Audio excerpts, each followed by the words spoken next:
Yes, sir. Right. Oh, he's going down in a well. Without so much as a warning, life hangs in the balance. Oh, my God. Human endeavor turns to chaos. And within seconds, nothing will ever be the same. Oh, no! Ever. I'm Ron Pitts. Our team has scoured the globe to bring you some of the most destructive mayhem ever caught on camera. A rocket carrying 600,000 pounds of fuel explodes seconds after liftoff, sending scientists running for their lives. And 6 exotic sports cars worth over $1 million are destroyed in a spectacular pileup. Strap in, take a deep breath, because things are about to get destroyed in seconds.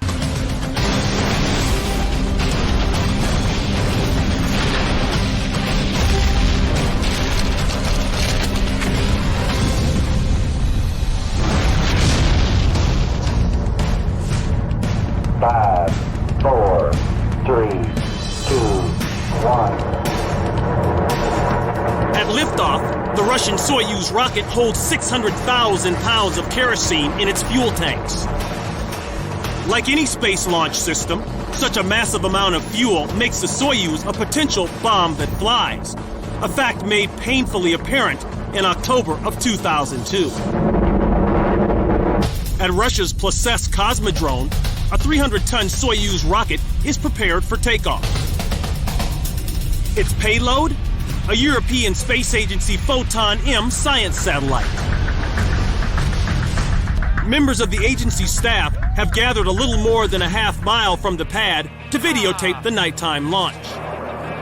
Oh, look at that. It's light as day.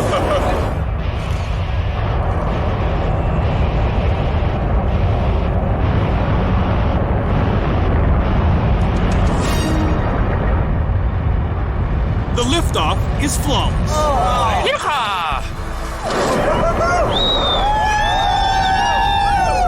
The rocket disappears into the clouds.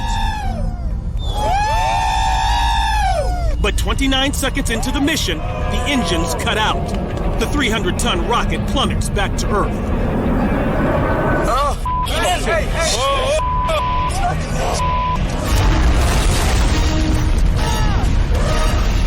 The Soyuz explodes into a spectacular fireball near the launch pad. Oh, my God, the sparks. Space Agency workers recoil from the Earth-shaking blast. Fearing fallout from debris, some people hit the ground, others run for cover. Once the panic subsides, the workers deal with the disappointment of watching years of work destroyed before their eyes. What the hell? Please tell me that didn't just happen. I thought I was going to die then. I don't know what the just happened. What? Just failure. No, it failed. No.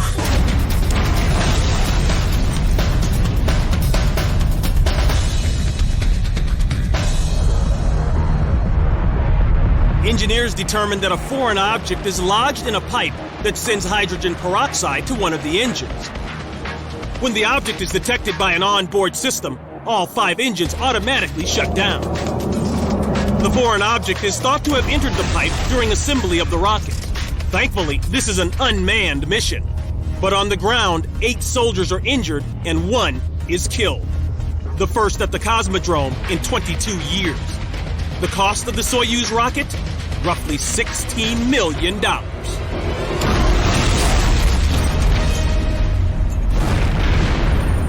Flagler Beach, Florida. December 1997. Construction workers are rebuilding a section of a 70-year-old pier that was damaged in a storm the previous year. They're racing the clock to secure the 806-foot-long structure before the arrival of a major winter storm. It's pretty dangerous out there. A real high tide. For 8 consecutive days, the Florida coast is pounded by punishing waves and more than 10 inches of rain. We've got a storm that's coming down from over Georgia right now. We just lost the northernmost pile. It just fell over. During the height of the storm, construction workers use a crane in an attempt to remove some temporary piles before they're damaged by the storm surge. Wave after wave pounds the pier's wood support structures as the men race to finish the work.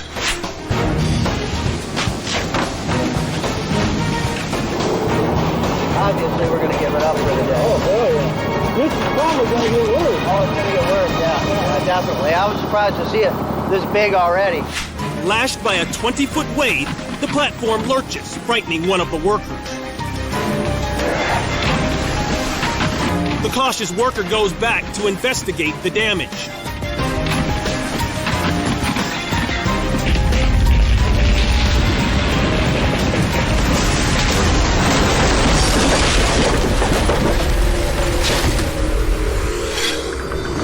A huge wall of water slams the already damaged structure, causing 90 feet of it to crumble into the churning water. The deck splinters under the men's feet as they run for safety. Neither is injured.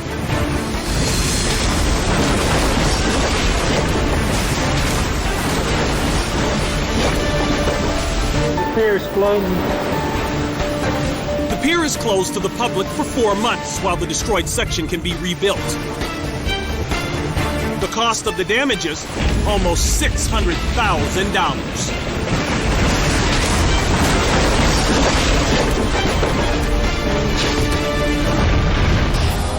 It's round 9 of the British GT Championship at Alton Park in Cheshire, England.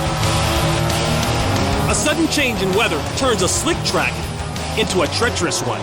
Look at these conditions. A section of the course called Knickerbrook Corner is particularly unsafe. There have been several fatalities here. There's no question about it right now that this track is almost undrivable. Now the wet track makes Knickerbrook even more perilous.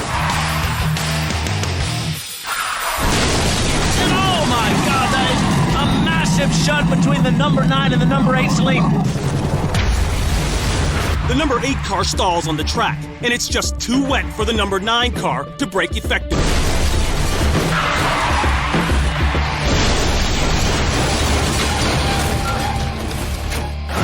Two members of the track crew rush to check on the drivers, just as another car loses control. The marshal needs to be getting out of the way, and oh my God! The skidding racer knocks one worker clean off his feet and almost crushes him with its back end.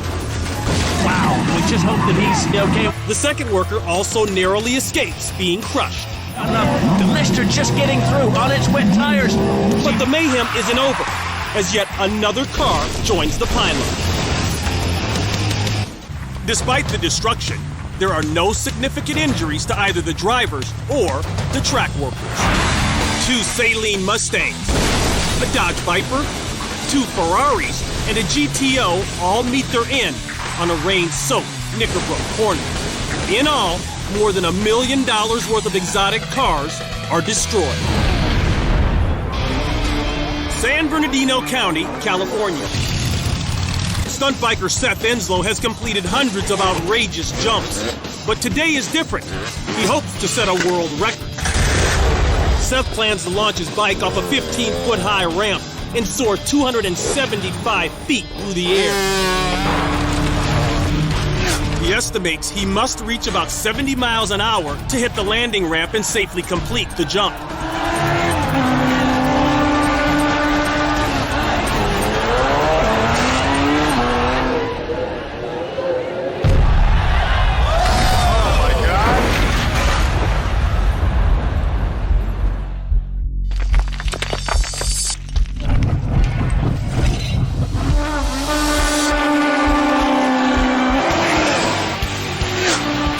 Takes off, a sudden tailwind speeds up his bike. To avoid overshooting the landing ramp, he tries to slow down by creating wind drag with his leg.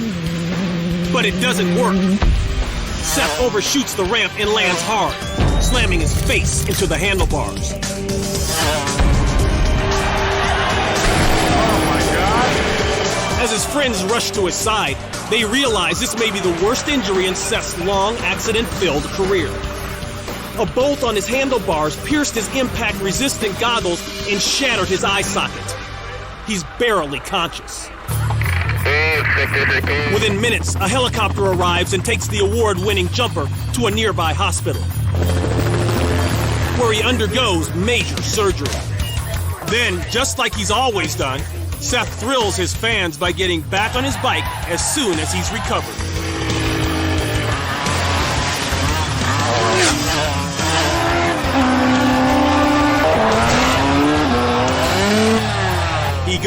on to shatter numerous world jumping records.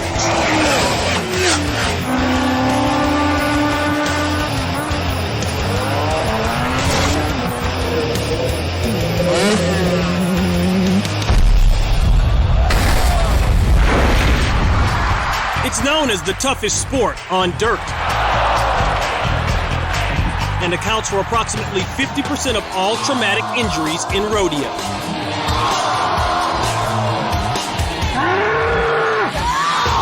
Bull riding is the wildest 8 seconds in sports. Now that bull, man, he's a bucker. Show me the money! Even more amazing is that these cowboys can get up and walk away after some dreadful kickings.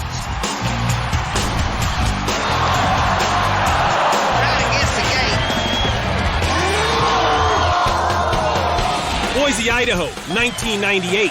A pro for 1 year, 19-year-old Chris Shivers is poised to capture this year's trophy at the bull riding blowout. Chris Shivers is just hotter than a firecracker. Going into the final round, he draws Shorty.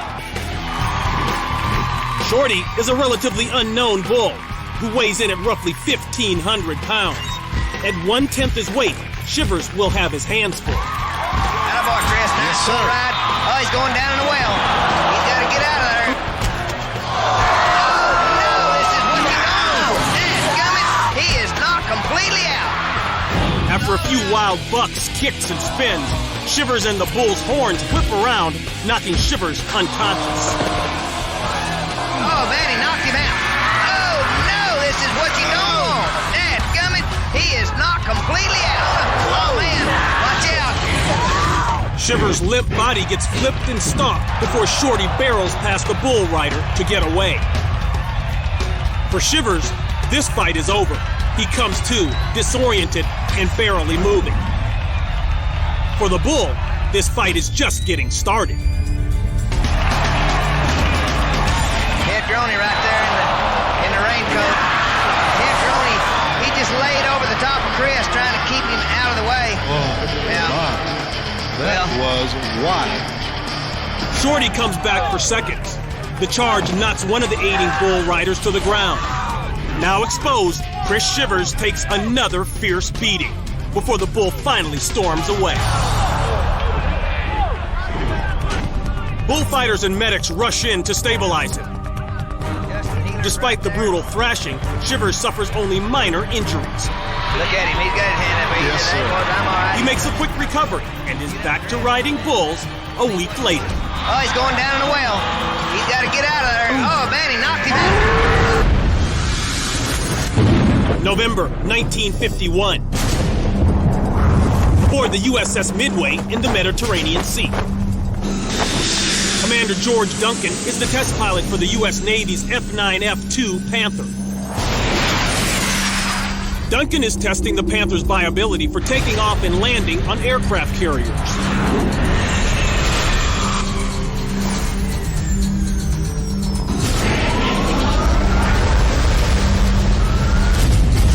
Duncan's initial test flight is completed without incident. At the end of his second run, he comes in for a landing on the USS Midway.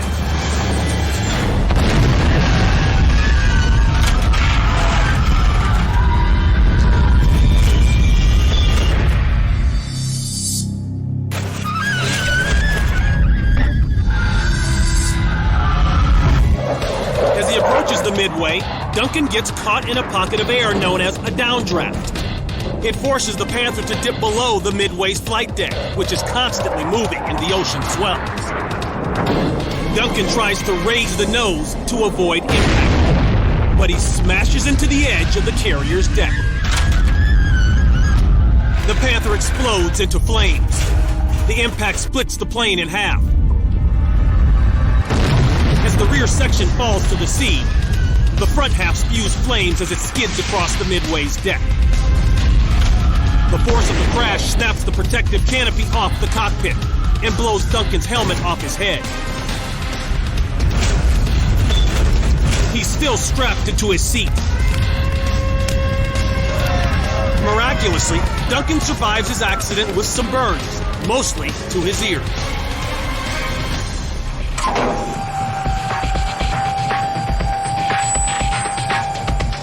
Despite this disaster, the F-9 F-2 Panther goes on to become the U.S. Navy's primary jet fighter for the next 10 years.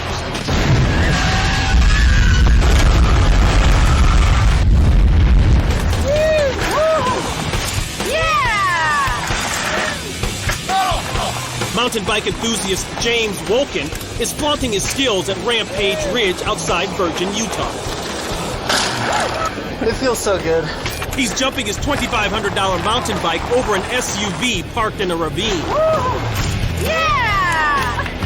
After completing several successful jumps in the 15 to 20 foot range, James thinks he'll have no trouble completing a longer jump of 35 feet.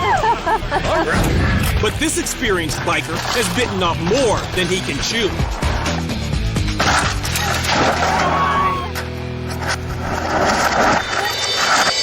On his approach, James just isn't going fast enough to clear the gap.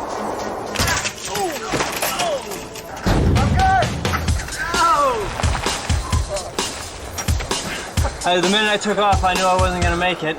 Other than some soreness, James escapes this accident unscathed. As for his bike, the only damage is a $20 hub skewer that holds the front tire.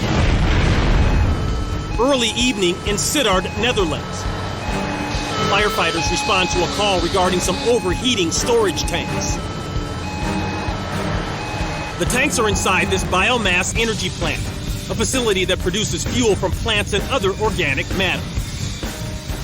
A special cooling system is used to control the temperature of the storage tanks inside. But the system is malfunctioning. Pressure is starting to build. By the time firefighters arrive, smoke is bellowing from the stacks. The units inside have heated up to 1,022 degrees Fahrenheit. Firefighters set up unmanned foam cannons to try to cool down the building, but they have little effect. Inside the tanks, the temperatures exceed 1,400 degrees.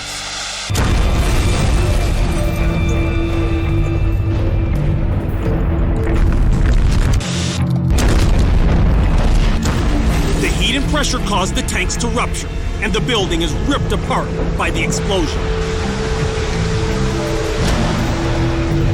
The flames are so intense, firefighters are forced to let the plant burn before moving in. By the time the fire is out, the facility is largely destroyed. Investigators conclude that an oil leak in the cooling system was responsible. It allowed the heat to build up and trigger the explosion.